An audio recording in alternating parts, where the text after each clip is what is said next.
Hello, everybody. This is Dan Fingus, the Movement Politics Director for Rights and Democracy, standing outside of the State House as we have had a really busy week. Wanted to bring you a legislative update. We are at the halfway point of the legislature, what they call inside the building crossover, because all bills in this time period need to cross over from one chamber to the other, the House to the Senate or the Senate to the House. It's a really exciting time. It's a really busy time. We actually saw the House of Representatives stay until 11 o'clock last night. They were in session for about 10 hours, getting through some important bills. So wanted to make sure I came and gave you an update about some of the bills that we've been working on and we've been watching. And I want to highlight 4 bills for you in this video. The first one is Senate Bill 5. That's the Affordable Heat Act. You've probably heard a lot about the Affordable Heat Act. There's been a lot of press coverage. There's been a lot of commercials from fossil fuel companies who are trying to really put scare tactics out there. But S5 is a bill that we support and we think needs to be passed because it is all about affordably and equitably transitioning off of fossil fuels. It creates a system to do that. And we need that system. We need that focus on affordability and equity. We need to make sure that we prioritize mitigation things that are like weatherization of homes and installing heat pumps that will drive down energy costs and drive down energy use. And this bill does that. So that bill has gotten through the Senate. It's already moved on to House Environment and Energy, and actually they've taken it up this week. And so you can reach out right now to the House Environment and Energy Committee and let them know that we need this transition and we need the Affordable Heat Act. The second bill is H276, which is the rental registry. A rental registry is a pretty basic thing. It's just a registry of every single landlord who's renting an apartment or a house, along with short-term rentals like Airbnb, VRBO, those kinds of things.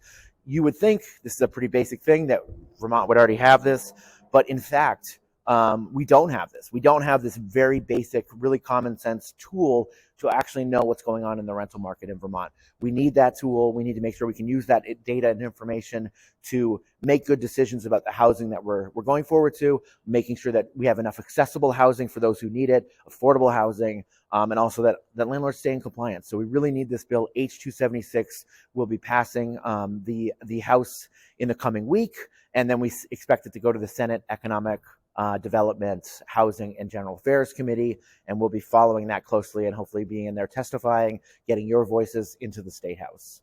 The third bill is actually Senate Bill 102, which is a workers' rights and labor rights bill. It's really about worker protections and collective bargaining. It does 3 main things. First, it gives domestic and farm workers the right to collectively bargain, which means to unionize. You would think that farm workers and domestic workers already have this right, but in fact, they were cut out of original collective bargaining bills decades ago. It's never been fixed, and those workers, like all workers, deserve the right to collectively bargain. The second piece is called majority sign-up for public workers, which means that if a majority of public workers in a workspace decide they want to unionize, that they get their union. Over 50% of workers want a union, they should get it. If you work for a public institution, those public dollars shouldn't be spent on lawyers and others to try to stop workers from unionizing, so they should get that recognition that they definitely deserve. And the third piece of that bill is ending of captive audience meetings, which captive audience meetings are tactics that employers use when workers are trying to unionize. They make all workers come together in a meeting and hear how bad unions are. And they get paid for it, but they're mandated to go. And this would end the making it mandatory. And employers could still hold meetings, they could still do those things, but employees would have the choice to go or not go, and be able to make that decision for themselves. These meetings have no value to the actual business itself or the work that workers are being done. It's purely a scare tactic to stop folks from unionizing, and we're really glad that it's going to be cut out as part of this bill. The last bill is H165, which is the Universal School Meals Bill, really crucial for the children of Vermont. In the pandemic, the federal government gave a lot of funding to ensure that all students in Vermont got universal school meals. Last year, the state legislature continued that program for another year, and this is really the bill that makes sure that it's going to happen forever. No child should have to worry about where their next meal is coming from, whether they're going to be hungry at school. They should be worried about learning, and this bill helps make that happen. So lots of exciting things going on. Lots of ways to get involved. Please check out our website for more updates on all of the things that we're tracking, www.radmovement.org, radmovement.org. We'll see you there, and let's keep fighting in the second half of the legislative session. Hi, friends of Rights and Democracy. My name is Saudia Lamont, and I represent Morristown, Elmore, Worcester, Woodbury, and the northern part of Stowe. I am here in Montpelier today. It is our second week of crossover. Last week we did our policy crossover, and this week we're doing our budget and money crossover policies. I'm sitting in the House General and Housing Committee, and we passed out of committee 4 bills so far. So H66, which is paid family medical leave, which we have a lot of amendments coming on the floor tonight or this afternoon about those, about that bill. It went from us to Ways and Means, then Appropriations, then back. I'm learning all the ins and outs. It's really exciting and a little bit stressful, not gonna lie. That's okay. That's why we're here, right? And also we did some housing work last week with H276 and H213. And so one is for a mobile home study, and one was for a rental registry. We had a bit of dialogue back and forth in committee about what would be added, because it is crossover, and often what happens is that things get added on here and there just to make it over that finish line so that they can still be addressed this session. And so there was a little bit of controversy, but we worked it out, we got it in, and now it's gonna be on the floor. And hopefully we make it through, and then we're waiting for things to come from the Senate. So yes, I'm so ready to work on S100, the housing omnibus bill that I hear has been being picked apart this week. And I said, don't be dismayed, it's coming to us next. So there's hope to get back in there and rectify some of the work, and we'll hopefully come to a conclusion that really meets the needs for everybody and addresses the issues in the best way possible. Yes, I'm supportive of that. I'm supportive of the rental registry bill, because it is so important for us to have a stock and an inventory of what is out there when we're looking at our homelessness population, we're looking at our housing crisis, we're looking at addressing these issues. We have to know what is there. How do we meet the need? We can't really meet the need if we don't know what's available.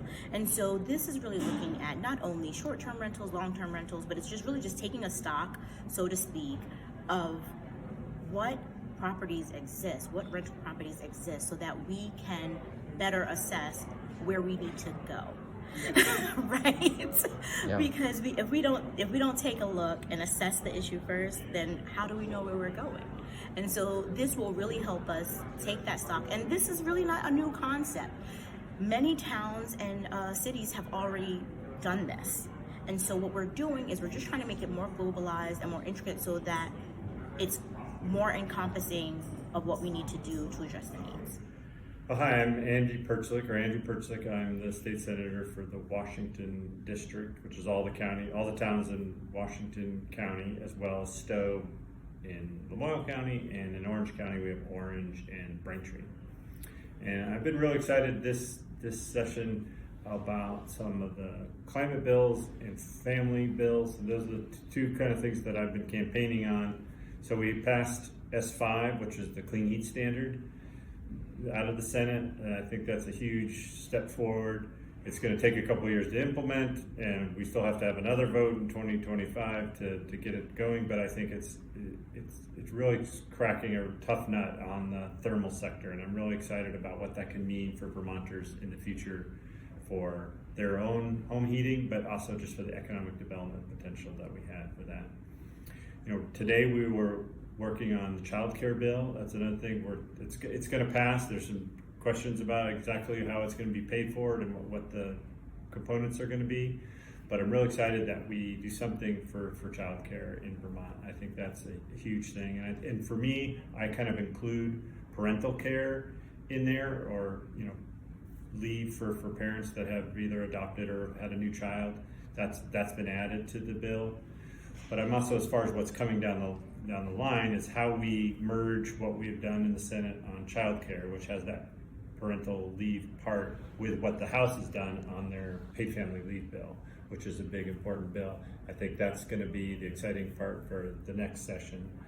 Also on the climate front, we just passed, not out of the full Senate, but out of the committee process, an issue to divest the state pension fund from fossil fuels.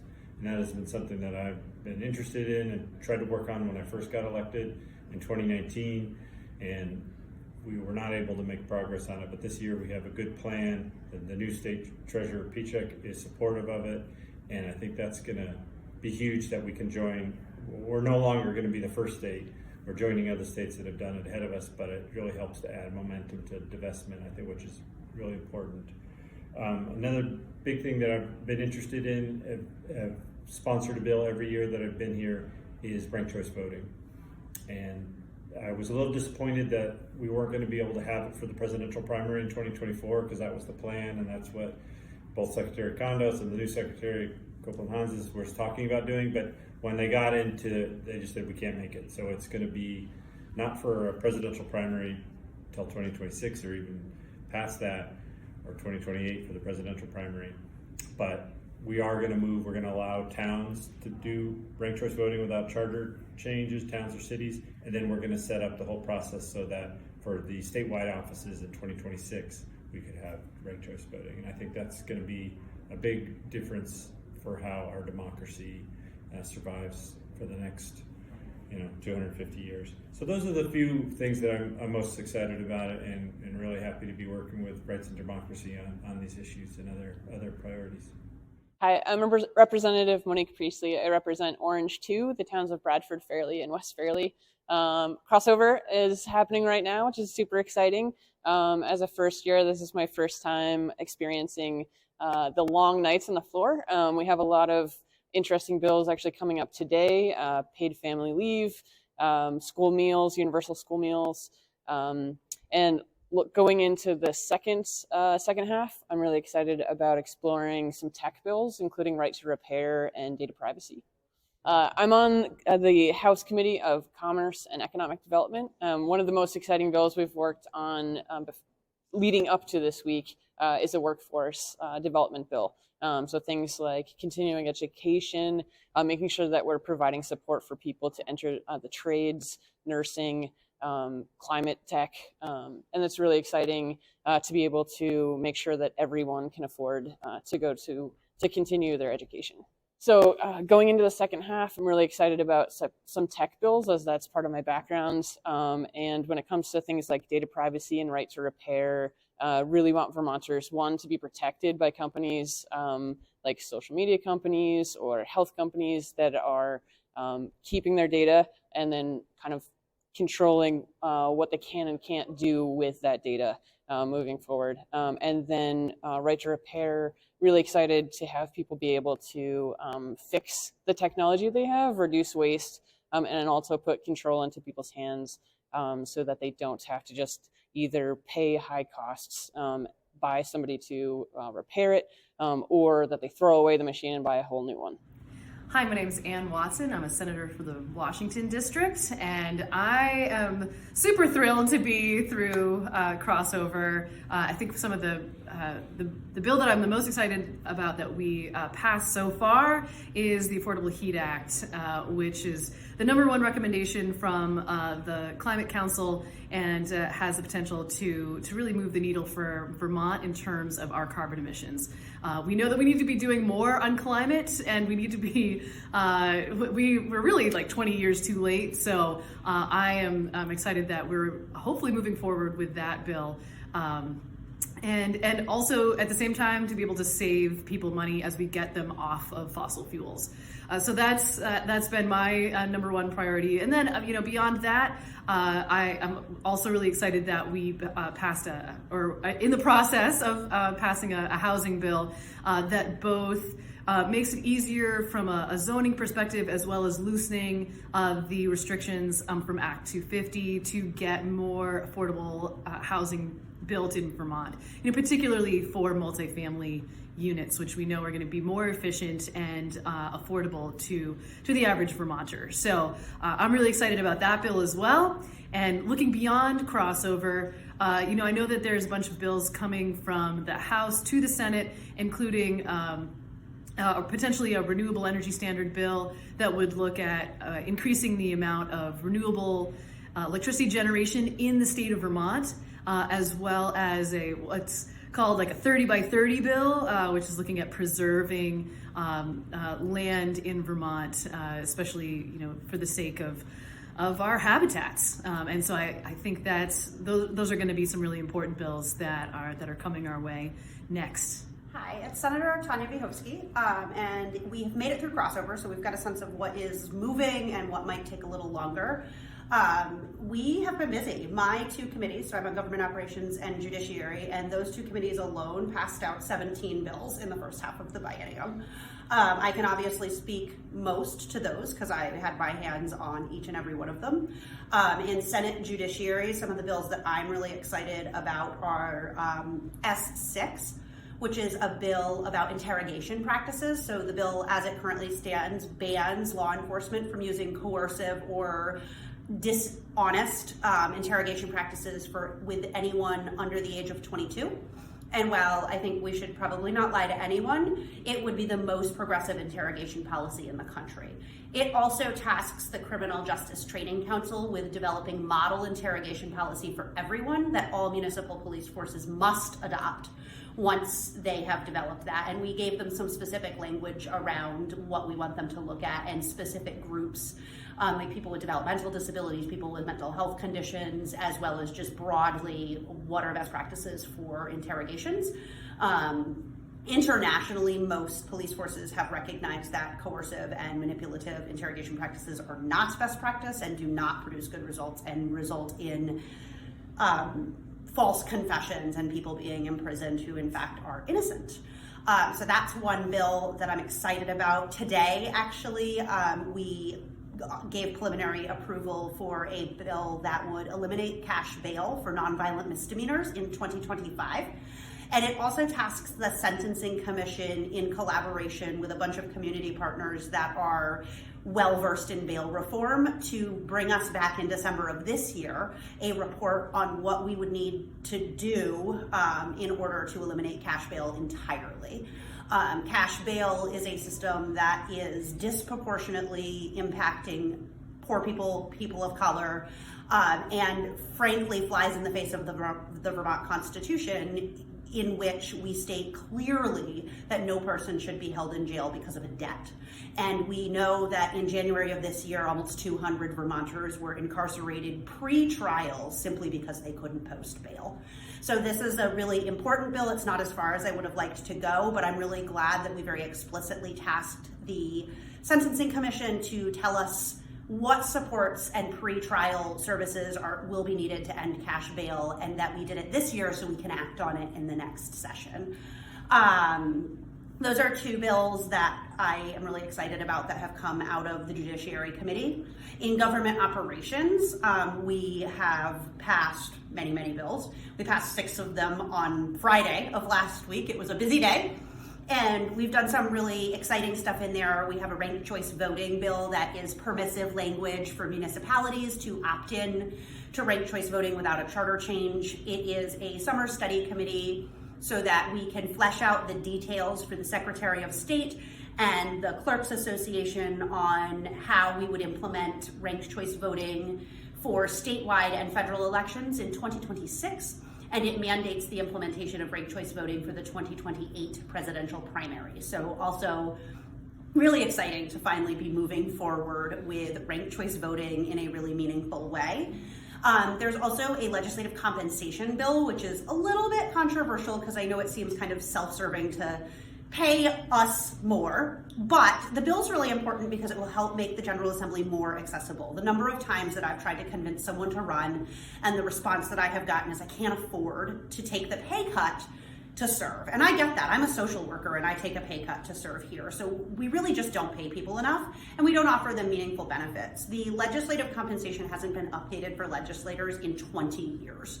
And so what this bill does is it goes back to the intention of the last legislative compensation bill 20 years ago, and it sets the legislative weekly pay at the average Vermont wage.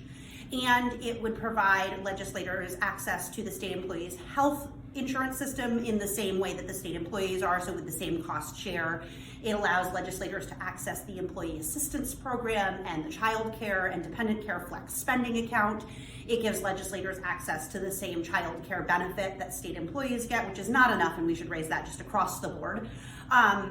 But really the hope with this bill is that by modernizing the pay structure and the benefit structure, that we can diversify the people who are able to serve in this building to be more representative of everyday Vermonters.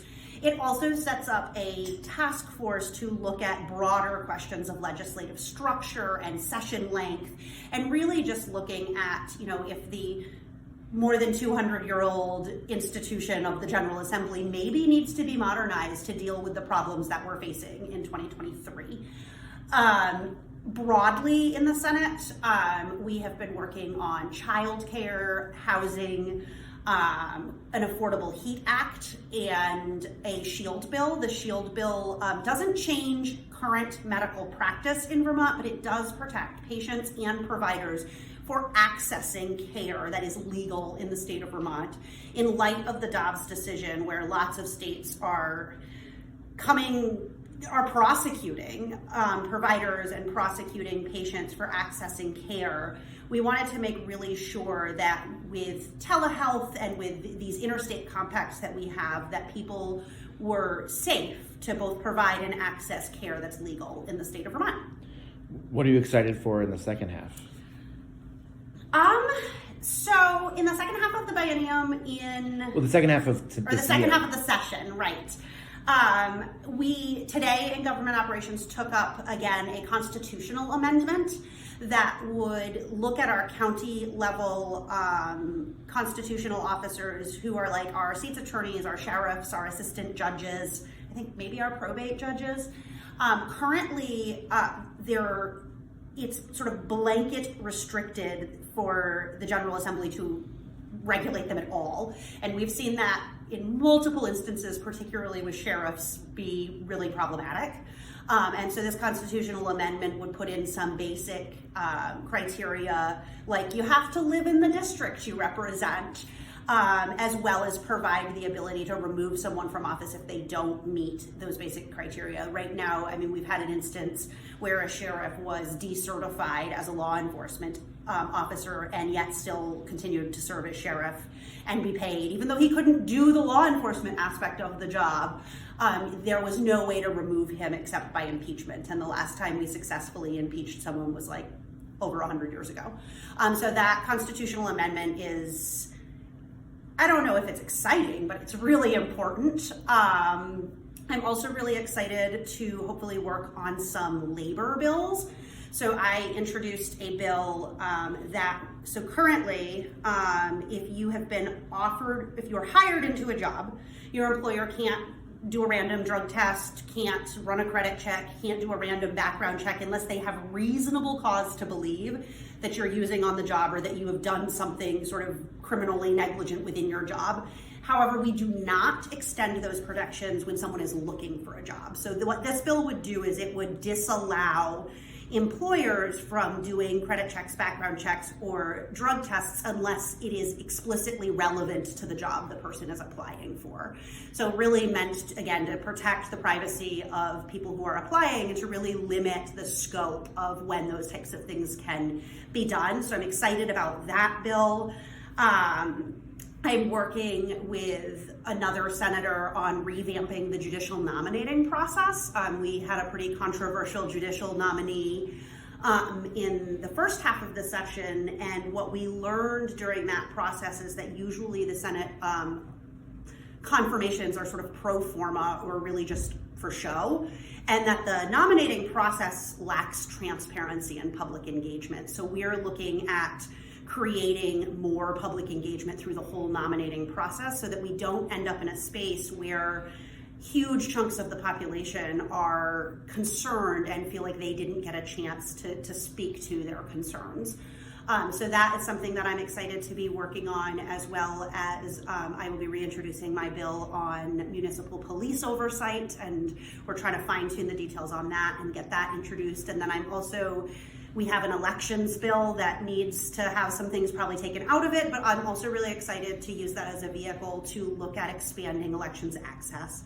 So in 2022, there were 2 elections, well, there might have been more election studies done, but there were 2 election studies that I know of. MIT did a study on election security and integrity, and Vermont came in first in the nation for election security and integrity, which is really amazing, especially given the huge expansion that we did to voter access. And we heard a lot of rhetoric during that discussion about how we would become the least secure state for elections in the country, but in fact, that is not true. The other study was a study on elections accessibility, and we came in 3rd in that study, which is great because 2 years prior we came in 23rd. So we did a lot of really great work to go from 23rd to 3rd. But I think with 3 basic provisions, we can go from 3rd to 1st, and that is my goal. So those provisions would be expanding automatic voter registration to our economic services applications, lowering the age for pre-registration to 16, and eliminating the proof of residency in mailed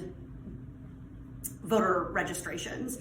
I'm also hoping to put a corporate contribution ban in that piece of legislation, as well as moving back the independent filing deadline to after the primary. Given that primaries are party functions and independents aren't running as a party, they're only running in the general election, it's my view that they should be able to register for their election after the primary, and at the same time that primary winners attest that they're going to run in the general election. So those are my hopes for additions to that bill. And I'm excited to work on all those things, as well as see what continues to come our way so that we can strengthen democracy and make Vermont a more accessible and affordable place where everyone can thrive.